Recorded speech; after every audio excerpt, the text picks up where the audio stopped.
Hello everyone, today is September 3rd, and 72 years ago today, Great Britain and France declared war on Germany. Some people believe that the coming war, World War II, was inevitable. So let's take a look at some of the causes of the war. As there are a lot of causes of the war and a lot of people are involved, I'm only going to have time to do the European theater and Germany at that. No Italy in this video. There's just too much, so I'll probably cover that in a later video. To understand World War II, we have to look back at World War I a couple decades earlier. The war ended with the Treaty of Versailles, and that is something that most people now have all agreed that sucked.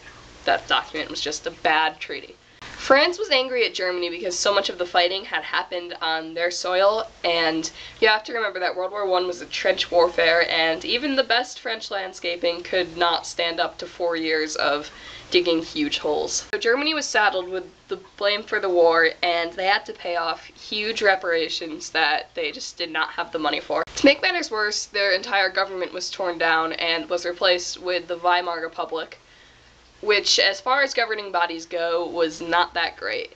To compare it to United States history, it would be like the United States under the Articles of Confederation. So Germany has this bad government that can't really do much, and they have to pay off these huge reparations, and inflation is soaring, and German marks have become better for burning for fuel than for buying coal. It's environments like this that generally breed crazy people that can rise to enormous power. And it's in this environment of sheer confusion and poverty and anger that Hitler was able to do just that. From a wandering wannabe artist in Vienna, he became a powerful politician. When he and the political party that he was a part of tried to seize power in 1923 at the beer hall Putsch, I don't speak German. The attempt failed, and Hitler was put in jail, but not before gaining an enormous amount of tension from his defense at the trial. Now you may think, great, Hitler's in jail, nothing will ever happen or go wrong again. But you would not be right, because while Hitler was in jail, he wrote the famous Mein Kampf, which was pretty much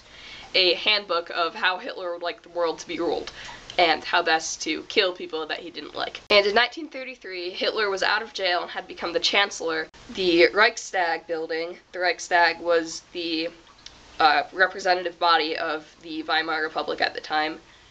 The building burned down, and nobody's really sure why, but people have made their guesses that Hitler was involved. And with that part of the government burned to the ground, it consolidated power to Hitler, the Chancellor, and he was free to run the country. And now in the late 1930s, Germany starts to undergo what I call phagocytosis. Germany pretty much just ate its neighbors and claimed that they were always part of Germany.